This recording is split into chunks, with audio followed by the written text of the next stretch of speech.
Rosa y Arturo, bienvenidos a Caja de Resonancia y es un gusto el poder conversar el día de hoy por la mañana con ustedes. Muchísimas gracias, señor periodista. La invitación particular a la que habla en este momento es en representación de más de 10.000 trabajadores del sector salud en nuestra Federación Regional de Arequipa. Nosotros venimos bastante tranquilos y también contentos porque nuestra movilización de estos 3 días y nuestro paro a nivel nacional ha logrado el fruto de que justamente ayer en la noche ha sido aprobado el espacio fiscal del MEP que permite de alguna forma respetar la negociación colectiva que estaba en peligro. El gobierno nos dijo el 26 de mayo salía este espacio fiscal, sin embargo ha salido ayer y por eso me alegra que podamos conversar el tema y la problemática en salud. Muchísimas gracias. Arturo, tú eres dirigente minero, también hace algunos días atrás han tenido una movilización. ¿Cuáles son y por qué ha sido la movilización que llevaron a cabo los trabajadores de la Federación Macrorregional de Mineros del Sur del Perú? Buenos días, señor Fernando. Buenos días a los oyentes de la emisora. Recibo un saludo fraterno de la Federación Macroregional. Si bien es cierto, nosotros el día 24 hemos establecido una plataforma de lucha, una movilización con la problemática que veníamos atravesando en el sector minero, con el tema, primero, la reposición del secretario general de la Federación Macroregional, que ha sido despedido arbitrariamente por Sociedad Minera Cerro Verde, la problemática que ¿Quién tenemos, es el secretario general?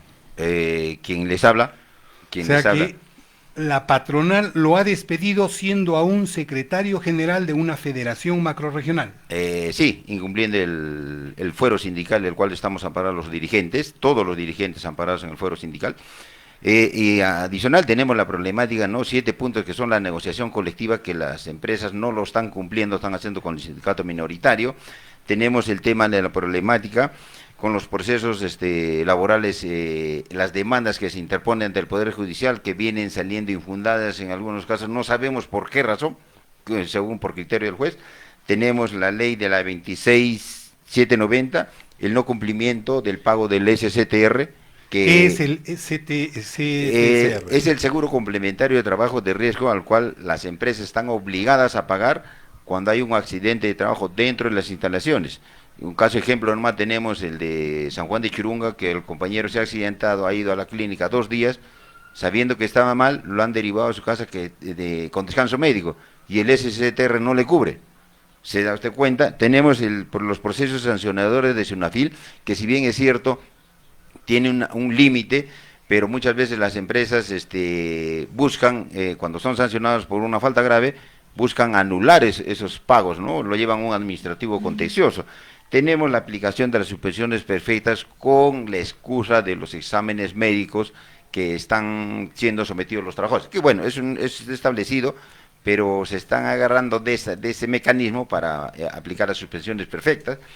Tenemos la nefasta ley de tercerización, el decreto del Supremo 01-2022, que salió en el gobierno de Pedro Castillo, con la ministra que estuvo, Betsy Chávez, que era una alternativa, algo paliativo para los trabajadores, pero las empresas han interpuesto 100 acciones de amparo ante Indecopi para frenar y que no se dé efectividad a la tercerización o se elimine. Y tenemos la ley 29741, que es el fondo complementario, que algunas empresas no están haciendo el pago, tampoco le están haciendo el descuento a los trabajadores, que es el 0.5% del trabajador y el 0.5% de la empresa, para que los trabajadores, una vez que se jubilen, puedan compensar las irrisorias pensiones con las cuales salen los trabajadores, a pesar que salen con enfermedades ocupacionales que tampoco las aseguradoras las reconocen, ¿no? Esos Básicamente, son los 7 puntos los que han... 8 puntos que tenemos 8 dentro de la puntos. plataforma que le hemos expuesto a la prefecta, le hemos entregado un memorial para que lo traslade al Ejecutivo, porque son el nexo, y ayer justamente también tuvimos una reunión con el gobernador regional dentro del Consejo Regional del Trabajo, también se les puso la misma problemática. Después vamos a tratar Correcto. acerca del Consejo Regional. Compañera Rosa, ¿cómo es así que han logrado ustedes alcanzar los objetivos que se propusieron con la movilización de días pasados? Mire, ¿Y en qué consiste precisamente esa reivindicación, esa demanda y cómo es que va a ser satisfecha? Mire, en primer lugar, nosotros como sector salud, la FENUTSA, es base de la Confederación Intersectorial de Trabajadores Estatales, la CITE, y esta CITE es base también de la gloriosa CGTP. En este aspecto, nosotros, en el sector salud particularmente, hemos sido por el gobierno de Humala, que traicionó a nuestro pueblo, divididos en dos partes, ¿no? Usted sabe que hay una ley bastante conocida, que es el Decreto Legislativo 276, al menos la única norma de ingreso a la administración pública. Sin embargo, cuando el gobierno de Fujimori vino a implementar su política neoliberal, vino con una serie de propuestas de políticas públicas, y una de las políticas públicas fue esta, por ejemplo, de la ley del servir, en nuestro sector, y también la otra de la reforma de la salud. Con estas dos políticas públicas dividieron al sector en dos partes: los trabajadores administrativos, prácticamente regidos por el decreto legislativo 30057, la ley del servir, y los trabajadores asistenciales con el decreto legislativo 1153, que bajo la propuesta de buenos pagos, que en este caso han cambiado, por ejemplo, el término de remuneraciones han cambiado al término de valorizaciones, han sido separados. Y en este momento somos dos bloques. Sin embargo, nosotros en la práctica, como federación, como FENUTSA, somos una federación unificada en el cual están todos los trabajadores, profesionales de la salud, médicos y no médicos, trabajadores administrativos, técnicos y auxiliares. Con esta fuerza que esta federación tiene, somos el soporte de la Federación Médica, y es así que en esta última lucha que hemos hecho a partir del 28 hasta el día de ayer, se ha logrado que para ellos también se aperture los pedidos específicos que ellos tienen, por ejemplo, el ascenso automático, por ejemplo, una nueva escala remunerativa, porque esta reforma de la salud, después de 13 años, solamente ha dado un paliativo en cuanto a la remuneración, es decir, remuneración en el presente.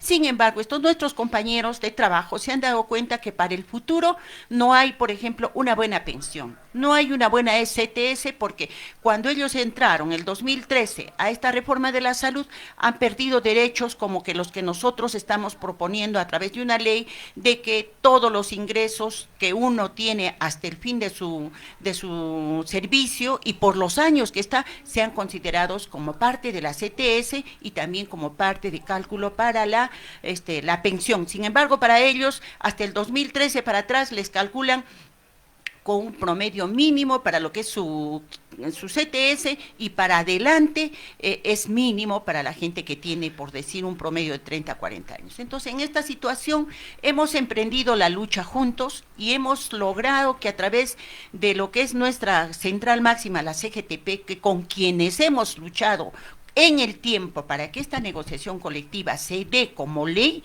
que es lo que le está incomodando al gobierno, que en este momento ha pretendido prácticamente a través del Ejecutivo proponerle al Legislativo que le dé facultades especiales, porque como nunca, después de 30 años, a través de nuestra negociación colectiva, hemos logrado los trabajadores administrativos que tengamos un aumento de 220 y el año pasado un aumento de 100 soles, entonces estamos avanzando algo, porque justamente por estos sueldos tan bajos mínimos es que las pensiones para un trabajador administrativo, sea profesional, técnico y auxiliar, se va en un promedio de 400 soles. Esa es la gran verdad para nosotros, y que lamentablemente el gobierno ahora, al ver de que nosotros, usted verá que lamentablemente como trabajadores estamos poniendo en evidencia la problemática no solo de la salud. Aquí está mi compañero, que estamos viendo todo lo que está pasando con el sector minero, que es prácticamente la base de la economía,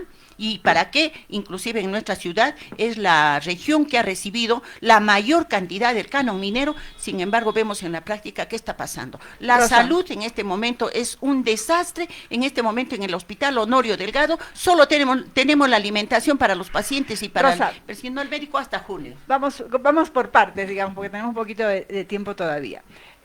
Ahora que la Federación ha logrado hacer esta negociación colectiva y que se llama y sacar adelante los puntos del pliego, se espera que entonces estén satisfechas las demandas de los médicos, de las enfermeras, de los técnicos de salud, de los administrativos, o todavía se espera, digamos, luchas más específicas de cada uno de esos gremios o de esos sectores dentro de salud. ¿Cómo ves ese panorama? Lo que nos han dado es, como quien dice, un presupuesto inicial de apertura, cuando llamamos en el presupuesto que se aprueba en las entidades, con esto del monto que se nos ha dado. Aquí, por ejemplo, se está dando un bono de 100 soles para todo el personal en el periodo del 2025, porque esta negociación es para el 2025. Pero lo que nosotros nos alegramos más de que haya salido este espacio fiscal es porque sí se cumpla la ley, porque el gobierno ha intentado bajarse la ley, derogar la ley, ya inclusive le ha puesto varios decretos de urgencia donde nos recortan, derogan algunos puntos, porque en la negociación colectiva hay niveles. Hay nivel para el nivel de negociación centralizada para casi 1 millón de trabajadores, del régimen 276, del régimen 728, del régimen 1057. O sea, ese no es un problema, la existencia de tantos regímenes laborales. Obviamente, parte de la política, como tú misma señalas, neoliberal ha sido, ¿no?, el tratar de disgregar, el tratar de dividir y el tratar de sujetar a diversos regímenes laborales a empleados, a trabajadores, en este caso de salud.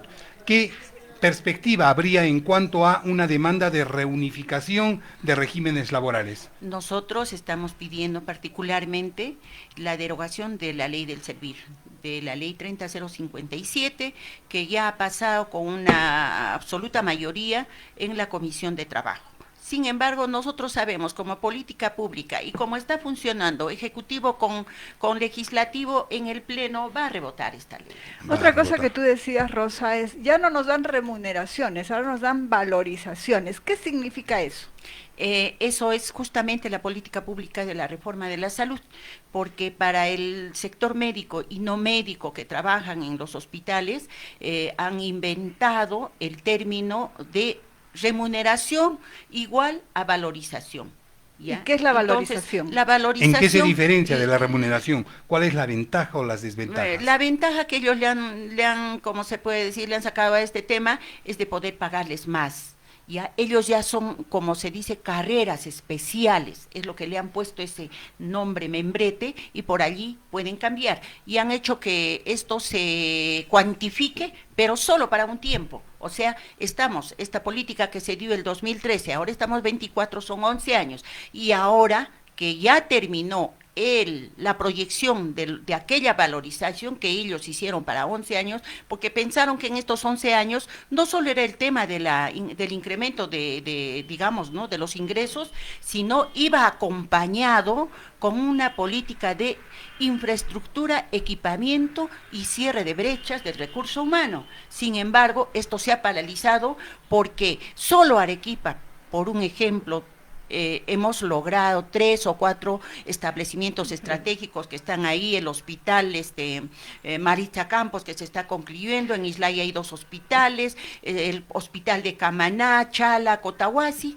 Pero sin embargo, si hacemos una evaluación de la propuesta que hizo la ex ministra Midori de Javich, en las demás regiones no hay, ¿no? Arturo, permíteme un ratito con Arturo. Arturo, en los puntos que tú planteabas como demandas está fuertemente el tema de lo que es la salud del trabajador, la trabajadora minera, que evidentemente es un tema muy complicado, pero nombraste un elemento que tenía que ver con la suspensión perfecta para casos de salud. Entiendo que la suspensión perfecta fue un tema creado para esto de la pandemia, en donde los despedían pero no los despedían. Cuéntanos cómo funciona esto ahora que ya no hay pandemia. Ya, es correcto, la normativa establece en pandemia, el gobierno lamentablemente les dio carta libre a los empresarios de aplicar la suspensión perfecta por el tema de el no contagio del COVID, ¿no? Entonces, y el tema fue se consideró personal de riesgo, obesidad, diabéticos, ¿no?, que no podían estar, no podían subir a laborar, y les aplicaba la suspensión perfecta enviándolos a sus casas sin pago de remuneración. Era como, en la práctica era un despido, con promesa de recontrato, digamos. Correcto, maquillado, digamos, con la suspensión perfecta, y el cual muchos trabajadores han dejado de laborar más de un año, año y medio, en su centro de trabajo, y ya pues una vez que se terminó la pandemia se derogó la normativa, lo que sacó si mal no me recuerdo, es el 446 del MINSA, donde se levanta que ya no se aplica la suspensión perfecta, pero las empresas prácticamente lo siguen haciendo con excusa del examen médico. Es decir, para el día del examen médico, la empresa no te reconoce que es parte de tu vida laboral y no te paga el día del examen médico, ¿eso es? No, no, no. En el examen médico le detectan a un compañero que está, digamos, con triglicéridos, Ya. que es, mediante un tratamiento, puede bajar, ¿no? Pero dicen, no, como estás con esto, suspensión perfecta, te vas a tu casa. ¿Cuánto tiempo? Hasta que yo lo determine y pases la revisión con el médico ocupacional que tienen las empresas. No es, y eso lo están aplicando casi en todos los centros mineros con el tema de la suspensión perfecta. A pesar que ya no hay pandemia, pero lo siguen aplicando en algunos centros mineros, y eso es atentar contra la estabilidad, yendo en contra de la normativa hacia los trabajadores, ¿no? Porque en la situación anterior lo que suspendía es que te daban descanso médico y te seguían pagando tu sueldo, sea la parte que corresponde a la empresa o sea la parte que corresponde al Seguro Social. Correcto, salió de que los que no podían laborar pasaban a un descanso remunerado, permiso con goce de haber, pero que eso también se tenía que pagar una vez reincorporado a su centro de labor. Y cosas que las empresas que han hecho, ni bien ha ingresado a trabajar, y esto que todavía no había terminado la pandemia, ya se estaban cobrando el pago de los días no laborados, porque la normativa indicaba que una vez que se termine el estado de emergencia, recién a partir de ahí un acuerdo entre trabajador y empleador era para ver cómo pagabas, y no era por un tema de dinero, sino era un tema de horas de trabajo. O sea, es decir, si yo trabajaba 12 horas, tenía que quedarme 2 horas más y acumular las horas que dejé de elaborar por el permiso con goce. Pero lo que han hecho las empresas, no, tú me pagas en dinero, porque yo te he pagado y me devuelves en dinero. Eso es lo que han hecho. Ahora, y ese es un abuso. Otro tema en las negociaciones es que les conviene negociar como sector, ¿no es cierto? En grupo, el conjunto de derechos laborales, en este caso de los trabajadores mineros de la macrorregión sur. No aceptan el pliego unificado. Entonces, la pregunta es, ¿qué dificultades les pone o la patronal o el Estado para llegar adelante esa negociación colectiva de conjunto y preferir las negociaciones chiquitas empresa por empresa? Recordemos que en el 89 nuestro mártir Saúl Cantoral realizó 2 grandes huelgas, justamente para el pliego nacional minero, y sabemos pues las consecuencias que tuvo, y por parte del Estado que estuviera en ese momento, pues lo mandaron a eliminar, ¿no? Y eso también se llevó en el 2019 para llevar la negociación colectiva por rama de actividad en el sector minero. ¿Por qué no quieren los empresarios y el mismo Estado? Porque no les conviene que se haga una nivelación a nivel de todos los trabajadores del sector minero. Definitivamente va a haber escalas entre la pequeña, mediana y gran minería, pero todos deberíamos tener el incremento de igual forma. Si al de la gran minería, un ejemplo, le aumentan 5 soles, al de la pequeña minería también debería tener el mismo incremento, porque hacemos la misma labor, ¿no? Y el riesgo al cual estamos expuestos es lo mismo, pero lamentablemente pues no quieren, o sea, nos meten el cuento con que sí, vamos a entrar, y lamentablemente no tenemos una ley general del trabajo donde se puede establecer el sueldo de los trabajadores. Justamente comentando con la compañera, son como 11, 12 regímenes laborales que existe, y eso el mismo Estado ha creado para que haya rivalidad entre los trabajadores, haya un distanciamiento, una división, ¿no? Entonces, a favor de quién es, pues del mismo gobierno, y en el sector privado para los empresarios, ¿no? Arturo, ustedes tienen 8 puntos en su plataforma de lucha, pero si nosotros vamos más allá de los 8 puntos, ¿cuál crees tú que sea el principal o los 2 principales problemas de los trabajadores mineros en relación a sus condiciones de trabajo, y de los trabajadores mineros en relación a esta problemática más general que hoy día vivimos en el país y viven los trabajadores en general? Si bien las grandes empresas que ya vienen trabajando por años, tenemos normativa que dice la ley 29789 que habla sobre el impuesto especial de la minería, ¿no? Y tenemos la ley 29790 que habla sobre el marco legal del gravamen minero, que de una u otra manera las empresas buscan pues cómo evadirla, eludirla, pongámosles el término, pero la afectación que viene con los trabajadores es en el tema de que no están siendo reconocidos, por ejemplo, a nivel de todo el sector minero, cuando salen las enfermedades ocupacionales. Puedo suponer que es un convenio con las aseguradoras que no se les reconoce la enfermedad y el cual deberían salir con una pensión vitalicia. Tenemos lo que sí está establecido es la columna, oído, hipoacusia y los pulmones, ¿no? Esos tres, pero los demás enfermedades que salen no las aplican. Entonces es un problema que abarca a todos los trabajadores y el problema está, lamentablemente, todo parte del sistema del gobierno que regulan para darle ciertos privilegios a las empresas y quien tiene todo el favoritismo, o podemos decir el mejor incremento es para los empresarios, y el trabajador va a seguir siendo relegado en su remuneración y en reconocimiento en el tema de salud. Y recordemos que en la época de Fujimori trajo las EPS, que es los que lucran con la salud de los trabajadores. Totalmente es lucrativo para ellos, exponiendo a los trabajadores con la salud de ellos mismos, ¿no? Entonces, al igual que las AFPs, que ahorita mismo, como se está viendo en el gobierno, que están impidiendo de que se retire los aportes. En pandemia, un ejemplo, si yo tenía 100.000 soles, en pandemia, en un mes, se decreció mi rentabilidad como 20.000, 25.000 soles. Pero los AFPs siguieron ganando, ellos nunca tuvieron pérdida. Entonces, es una afectación para los trabajadores, no solamente para el sector privado, los trabajadores públicos es el también. sistema de pensiones el que también hoy en día es un problema para los trabajadores. Es un problema que afecta porque por más que incremento que tenga esto, las AFP son las que se llevan mayormente las ganancias, porque el sistema está diseñado para que ellos siempre tengan ganancias y no pierdan, mientras que los trabajadores siempre vamos a ser marginados, discriminados en el tema de las ganancias o las remuneraciones que podamos tener con las AFP, ¿no? Y además les vamos a pagar comisión. Encima de eso, o sea, con nuestra plata mismo, ellos hacen inversión, y lamentablemente todo es en contubernio, podría decir, con el mismo estado de los bancos.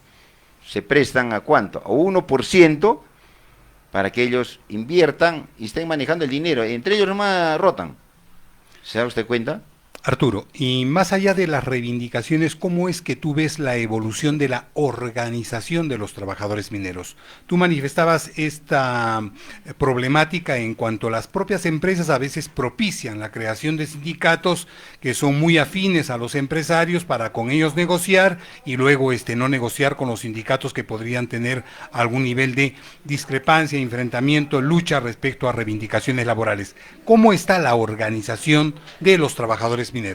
Recordemos el gobierno nefasto de Fujimori en el 93, donde despidió a miles de trabajadores, eliminó a varios dirigentes, muchos dirigentes sindicales, y el cual eso ha ido calando en que desaparecer las organizaciones sindicales para que no haya representantes y puedan llevar el tema de negociación o incrementos en nuestro. Hoy en día, lamentablemente, como usted lo ha mencionado, las empresas buscan algunos sujetos, personas que se prestan para desestabilizar a los sindicatos mayoritarios con el fin de que no se llegue a una negociación honesta, transparente, con mejores incrementos, porque lo correcto es, dentro de la empresa, con las organizaciones, debería ser ganar, porque como trabajadores las empresas no nos consideran en el sentido que somos el motor para que ellos puedan tener las ganancias, ¿no? Entonces, hoy en día, lamentablemente, en casi todas las organizaciones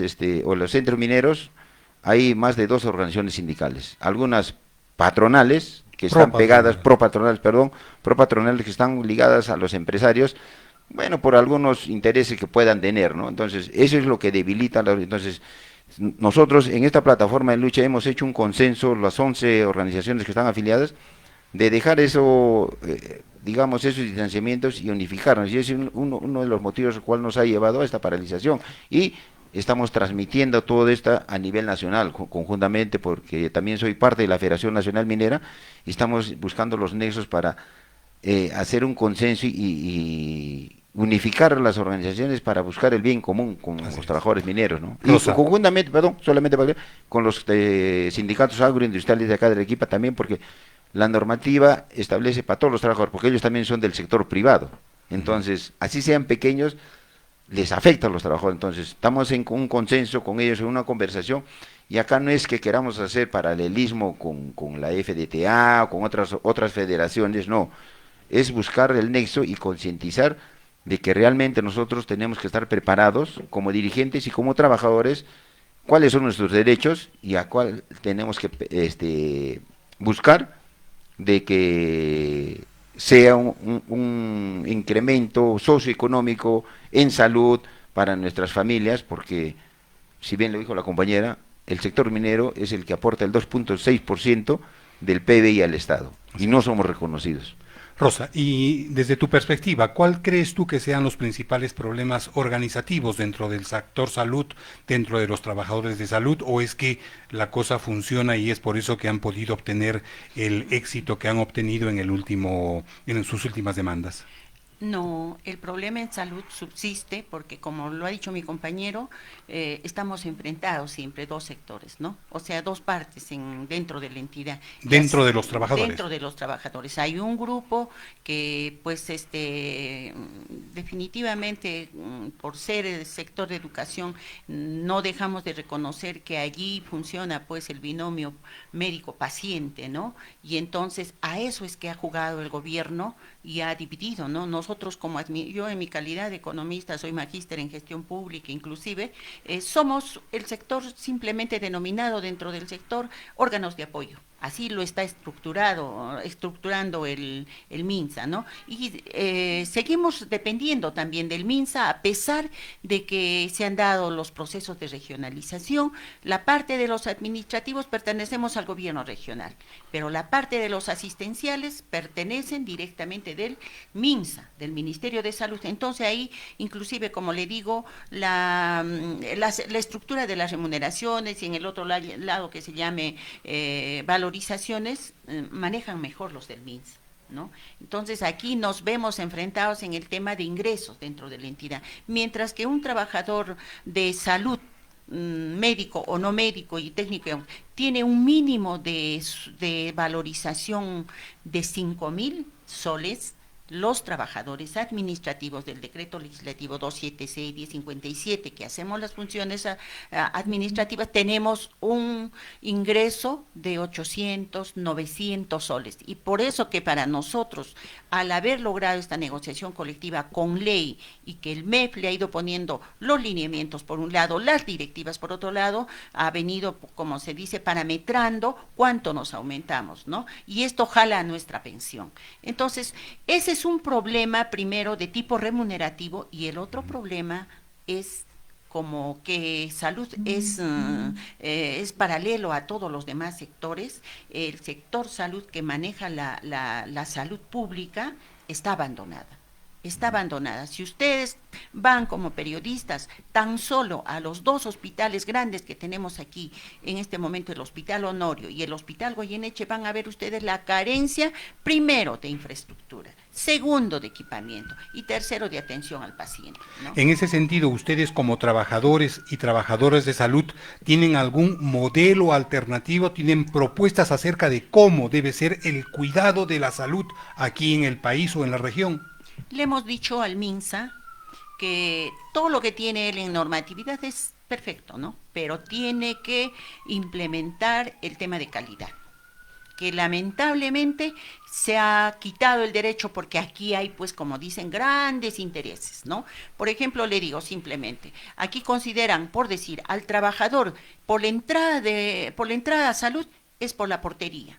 ¿no? Y un trabajador, por decir, el trabajador que hace vigilancia, ¿no? Viene una parturienta, viene un compañero herido, una persona herida, ¿por dónde entra? Por la puerta. Ese trabajador no puede trabajar como administrativo, sino él trabaja 24 horas en rotación, ¿no?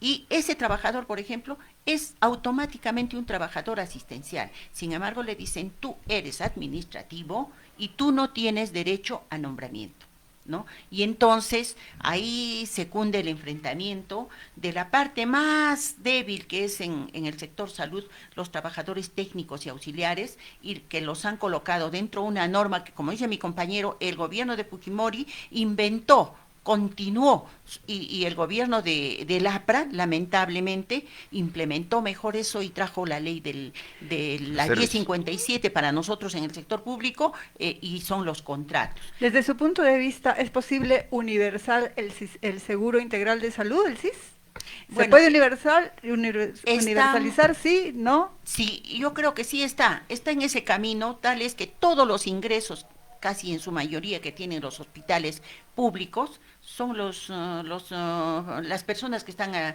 aseguradas por el SIS, pero sin embargo ya las los establecimientos de salud ya no captan ingresos propios, porque todos vienen ya, porque al ser asegurados, los establecimientos de salud los atienden, y esto nosotros tenemos que hacer todavía una rendición, y el reembolso tarda de parte del SIS. Y es posible tener un solo sistema integrado de salud donde esté salud, EPS, SMINSA, todo eso. ¿Es posible, no es posible? ¿Cuál es la posición de los gremios al nosotros respecto? como trabajadores, y seguramente todos los sectores de la producción, indican de que el MINSA debe ser la única rectoría de salud. Sin embargo, en este momento, la rectoría de salud del MINSA es solamente para los trabajadores de salud, porque tenemos el seguro social que pertenece al Ministerio de Trabajo, ¿no? Las Fuerzas Armadas al Ministerio del Interior, los establecimientos de los hospitales de las fuerzas policiales también al ministerio, o sea, casi 4 ministerios de salud manejan la salud, y mientras haya eso, nunca vamos a poder tener lo que usted justamente está proponiendo. Bueno, ya. El tiempo, como se dice, es tirano en la radio. Muchísimas gracias a Rosa Guaita Barrio Nuevo, secretaria de Organización de la Federación de Trabajadoras y Trabajadores en la Salud de la región de Arequipa, y a Arturo Luque Andrade, secretario general de la Federación Macrorregional de Trabajadores Mineros del Sur del Perú. Han sido muy amables en acceder a nuestra invitación, y seguramente no va a ser la última vez que contemos con ustedes aquí en Caja de Resonancia. Muchísimas gracias y nos estaremos viendo en cualquier momento. No, muchísimas gracias a ustedes por la entrevista y que tengan un buen día. Un saludo a todos el día de hoy.